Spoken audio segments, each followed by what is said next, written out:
Hai, Assalamualaikum. Jumpa lagi dengan KLS, Guru Perumahan dan Hartanah di Rezekilah.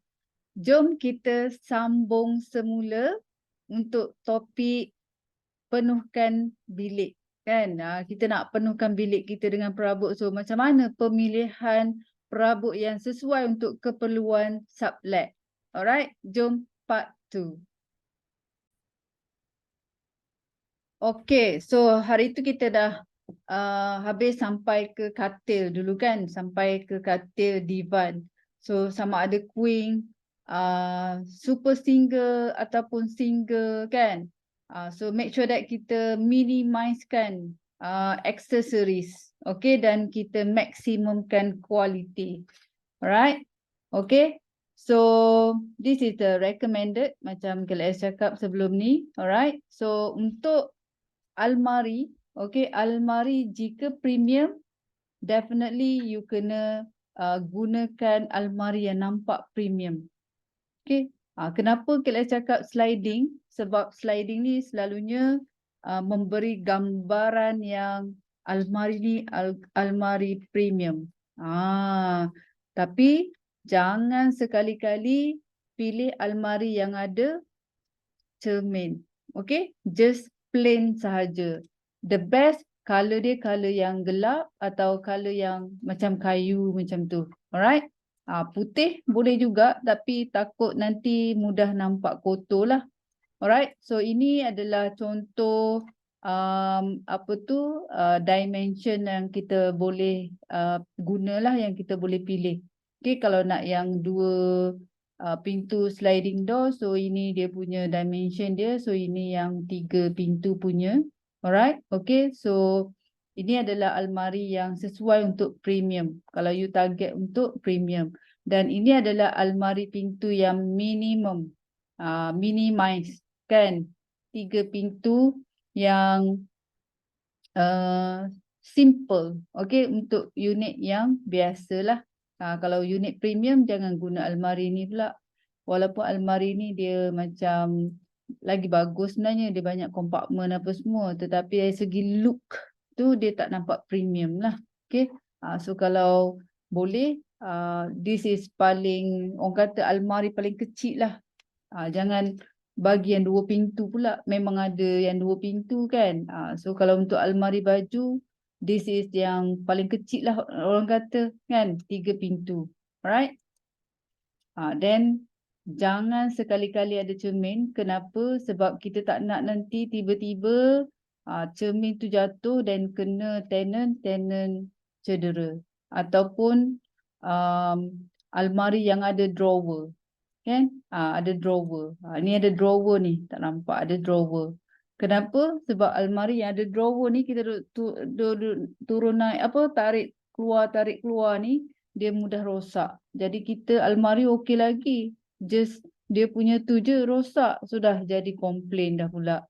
And then almari besi. Almari besi ni nampak terlalu low class lah. Okay, so kalau you buat bilik yang you nak bagi orang kata orang-orang yang educated, orang-orang yang berkualiti sahaja yang duduk, so you kena naikkan level dia dengan memberi furniture-furniture yang nampak apa orang kata selesa dan eksklusif lah kan. So ini meja IKEA. So meja IKEA dia ada banyak jenis kan. So dia ada yang jenis panjang tapi dia tak lebar mana. Dan dia ada juga yang jenis 4 segi tepat pun ada. Alright. So dua-dua pun okey. You nak yang 4 segi tepat boleh, ataupun you nak yang dia panjang sedikit tapi dia tak berapa lebar. So depends pada you punya space dalam bilik lah. Alright. So KLS lebih suka yang macam ni sebab dia panjang. Jadi kalau dia nak makan, nak letak makanan ke, nak letak barang lain pun muat lah kan. Dan ni kerusi lipat yang IKEA juga. Dia ada sponge kat bawah dengan belakang dan dia boleh lipat. Alright. So anggaran harga lebih kurang dalam, untuk kerusi dengan meja ni lebih kurang dalam 100 berapa? 180 macam itulah untuk satu set meja dengan kerusi kan.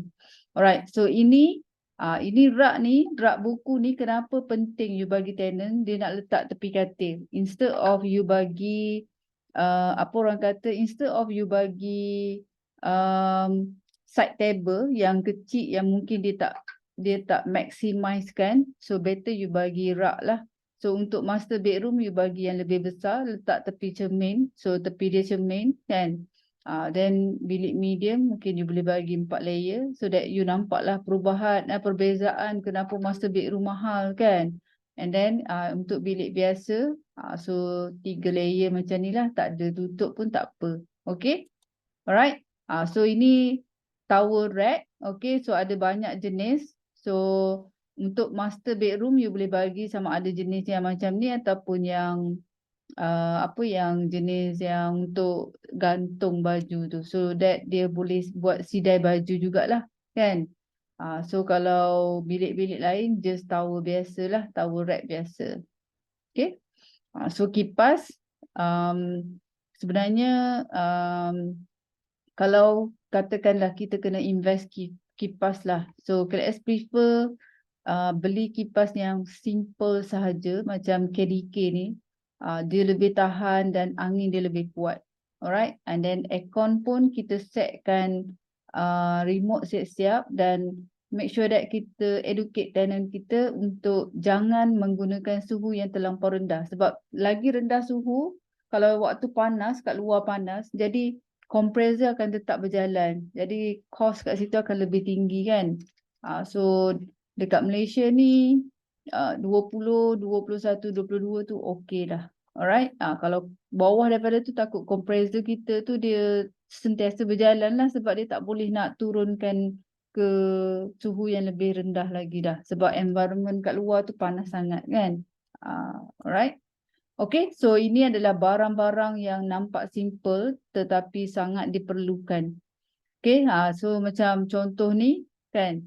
Kalau you all tengok ni contoh rak dekat ini dia panggil penyangkut dekat belakang pintu kan, dia nak sangkut apa-apalah seluar ke baju ke apa semua kan dekat belakang pintu ataupun yang jenis paku. So make sure that you yang sediakan supaya diorang tak beli dan paku dekat dinding. So you kena sediakan. Make sure that paku dekat belakang pintu, jangan dekat dinding. Alright. So ini adalah kos yang bawah RM5 sahaja yang kita boleh invest sebagai subletter, kita boleh invest lah. Sebab ini murah dan memang dia tak ada kaitan dengan owner lah. Kalau owner pula nak sediakan kan. And then raga kecil ni untuk buang sampah ringan lah, buang sampah yang kering-kering untuk setiap bilik. Dan okey, ni sebaiknya kita sediakan untuk setiap bilik lah supaya bilik diorang tak berdebu kan. Bath mat lah, tak ada kaitan. Ini dia macam untuk lap kaki lah sebelum dia masuk bilik macam tu. Okey. So keperluan dalam bilik macam tadi tu, ini yang simple lah. Kalau you all tak nak, mungkin bajet tak banyak ke atau harga bilik tak boleh pergi tinggi, so this is the minimum standard lah yang you boleh sediakan, which is 3 layer rak dan cermin panjang. Cermin panjang ni beli yang plastik, jangan beli yang fancy. KLS selalu beli dalam RM15 sahaja. And then 5, 1, 2, 3, 4, 5. Kenapa 5? Sebab zaman sekarang ni kan macam-macam dia orang nak cas sekaligus kan. Kenapa kita yang kena sediakan extension? Sebab kita tak nak dia bawa plug yang ada masalah masuk ke unit kita dan menyebabkan litar pintas. So cost untuk baiki wiring tu lagi mahal. So better you invest dalam extension plug. Alright, sekurang-kurangnya barang kita, so kita yang monitor, kita beli yang bagus, yang ada sirim apa semua kan. So barang tenant kalau dia bawa masuk, kita tak boleh kontrol, kita pun tak tahu. Mungkin dia bawa masuk benda yang dah lama dia guna kan. So merosakkan kita punya wiring pula kan. Alright, so cost ni semua yang kecil-kecil je. Cost yang murah-murah, you pergi DIY je. Tak payah yang mahal-mahal sangat kan. Jam pun tak payahlah fancy-fancy sangat. You beli yang RM10 tu pun dah boleh. Alright. So yang penyapu dengan penyodok yang KLS cakap tadi tu yang simple, yang kecil je yang untuk bilik. Maksudnya dia memang sentiasa ada kat dalam bilik dia je, bukan sharing. Untuk dia lap, untuk dia sapu bilik dia. Okay, sebab kita tak sediakan cleaning untuk bilik dia, so kita kena sediakan housekeeping tools untuk bilik dia. So kalau ada kipas, kita bagi jugalah untuk lap ni kan. Dia kecil je, murah je. KLS beli ni dalam berapa ringgit je, tak mahal. And then plastik sampah ni yang kecil je untuk tong sampah kecil ni, satu gulung ni ada berapa ratus 200 baru dalam berapa ringgit, RM2 lebih, RM3 lebih je. So it's okay lah untuk kita invest kan, daripada dia buang sampah merata-rata apa semua. Okay, kapet, kalau you all nak sediakan kapet, make sure that kapet yang memberi keselesaan dan plain. Jangan kapet yang ada corak-corak, mungkin takut nanti tenant tiba-tiba pasi, dia tak suka colour lah, tak suka ni. So better kita cari colour yang lebih harmoni, yang lebih cerah kan. Ataupun kalau tak nak yang lembut, yang gebu macam ni, yang biasa pun boleh, tak ada masalah. Make sure that minimizekan dia punya corak tu. Okay? Alright, ini sebagai add value sahajalah. And then lampu meja. Okay, kenapa KLS pangkah ni kan?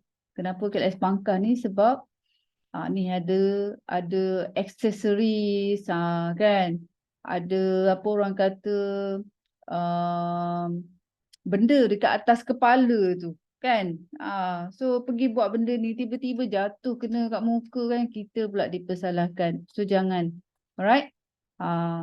Yang ni pun mungkin dinding dia jugalah, dinding macam-macam dinding yang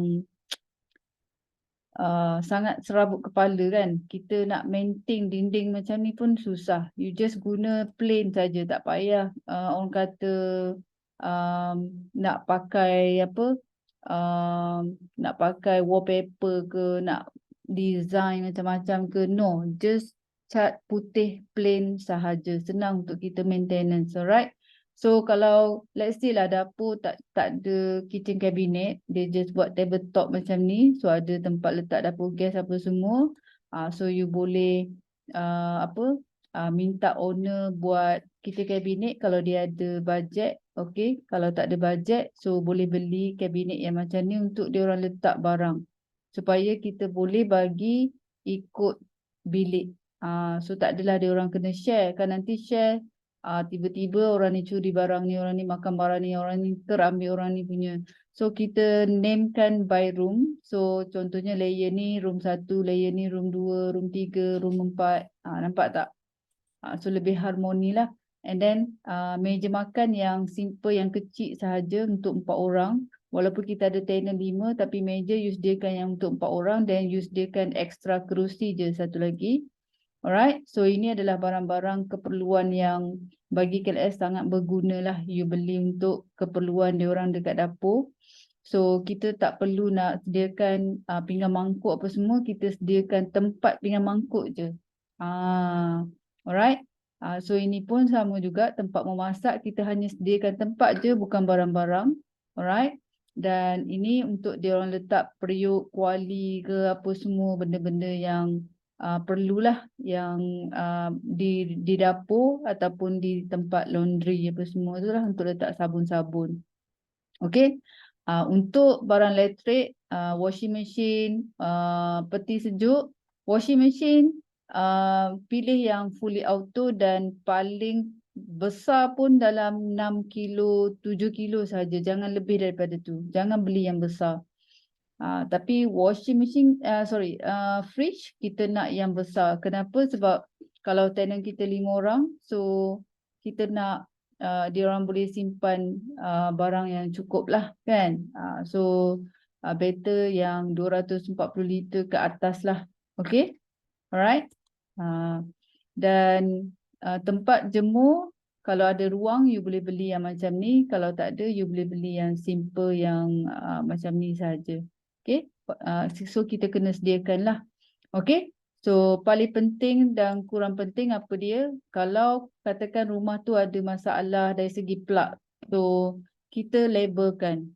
The best kalau ada banyak sangat plug macam ni, kita labelkan lah, ini light pertama, light kedua ke, lampu apa ke. So kita labelkan supaya senang bila diorang nak buka tu, dia tahu kat yang mana satu yang diorang perlu buka kan. And then sistem keselamatan lah, fire extinguisher.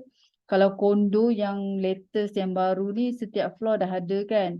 Tapi kalau flat, kalau rumah apartmen, kalau rumah teres tu tak disediakan fire extinguisher. So you boleh consider untuk sediakan fire extinguisher juga.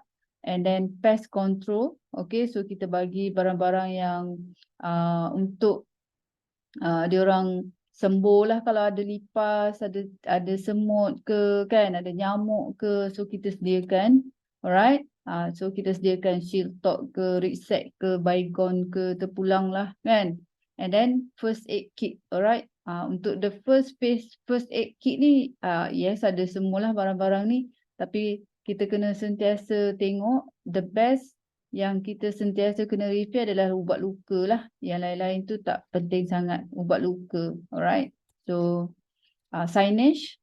Okay, so kita letakkan clear signage untuk setiap ruang supaya mereka sentiasa di-remind lah kan untuk do and don'ts dalam rumah tu. Okay.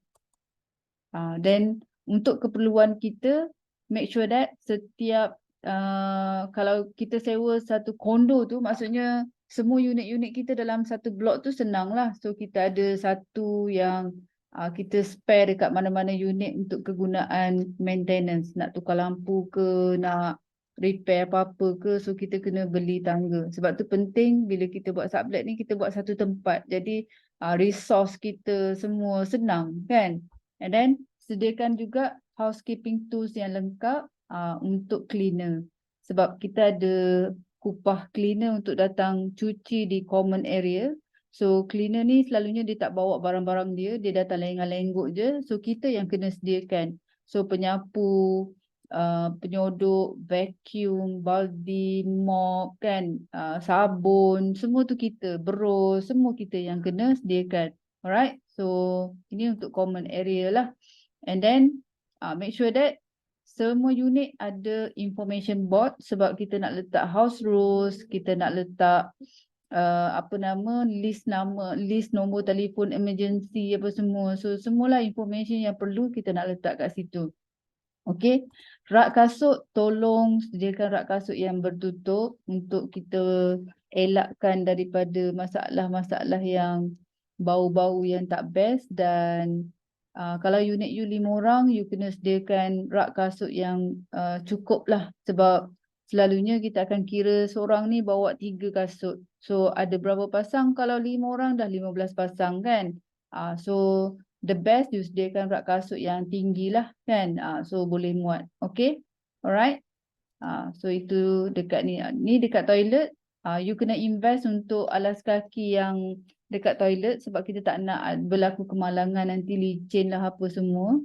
Sama juga dekat dapur. So you kena invest juga beli yang bagus supaya dia tak licin lah kan. Yang ada kat belakang dia tu. Yang tak licin punya. Alright. Untuk keselamatan. Alright. So cara susun pun sama juga. You kena make sure that bilik tu nampak menarik. Kalau you tengok dekat sini, ini bilik asal sebelum kita buat staging kan. So bilik ni je ada masalah. Kenapa? Langsir dia guna yang jenis sliding, jenis yang macam office punya kan. Sepatutnya langsir kita kena gunakan langsir lah.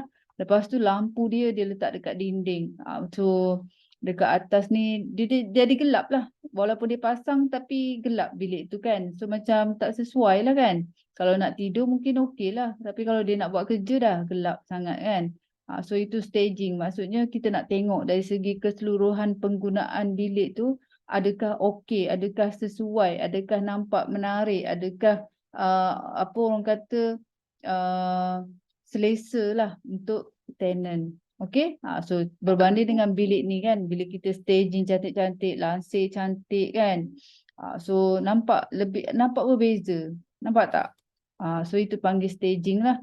Okay, perlu touch up tak? Perlu touch up ni tadilah kan, macam contoh A dengan B. Padahal barang-barang ni Bukannya boleh makan pun. Kalau nak makan boleh lah. Tapi bukan penting pun yang kita nak air kan. Tapi disebabkan kita tacap sikit. Yang ni mungkin harga RM8. Yang ni dah boleh jual dengan harga RM20. Nampak tak?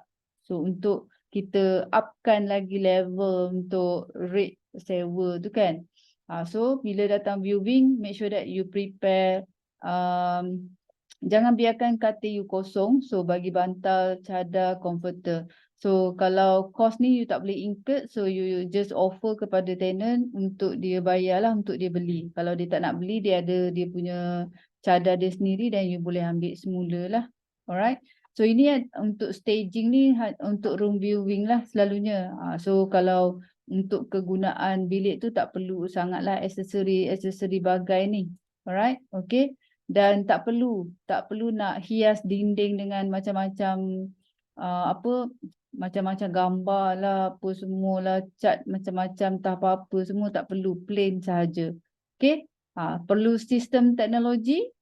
So kalau perlu, so kita kita kena buat wiring lah, kita kena tambah DB apa semua, so kena panggil expertise lah. So kalau you sediakan aircon, so make sure that you gunakan sistem prepaid meter supaya tak ada masalah di kemudian hari. Berapa banyak, berapa lama dia nak on aircon, suka hati dia lah sebab dia dah bayar dulu kan, dia prepaid. So dah habis dia punya prepaid tu dah tak boleh guna dah. Nampak tak kat situ? Okay. So adakah kita nak guna yang keyless atau yang biasa? Alright. So depends pada you punya unit. Kalau unit you premium, you nak bagi yang very look rich kan. So you boleh guna yang keyless. Sebenarnya long term keyless lebih jimat lah. Sebab tombol pintu ni dia mudah rosak sebenarnya. Sekarang ni punya kualiti lagi mudah kan. So depends lah. Dari segi long term, still lagi saya cakap keyless lagi untung. Sebab sekarang ni nak buat kunci pun mahal. Nak duplicate kunci pun mahal kan. Right. So tenant management system ni adalah sistem yang kita subscribe. So kita akan bincangkan lebih detail nanti untuk next topic untuk tenant management system. Okay. So tengok servis yang kita bagi pula kan. Apa yang kita bagi. Wi-Fi, water filter, water heater, dapur gas, including electric dan water bill tak. Prepaid aircon, service aircon, pest control, cleaning, ada games corner, ada auto deduct payment service, ada yearly gathering. So this is all the services yang you boleh bagi kepada tenant. Okay. Apa-apa sahaja yang you buat, make sure that untuk keperluan tenant, bukan untuk kita yang rasa best. Alright. Belajar sesuatu. So, itu saja untuk kali ini. Kita jumpa lagi di video akan datang. Bye.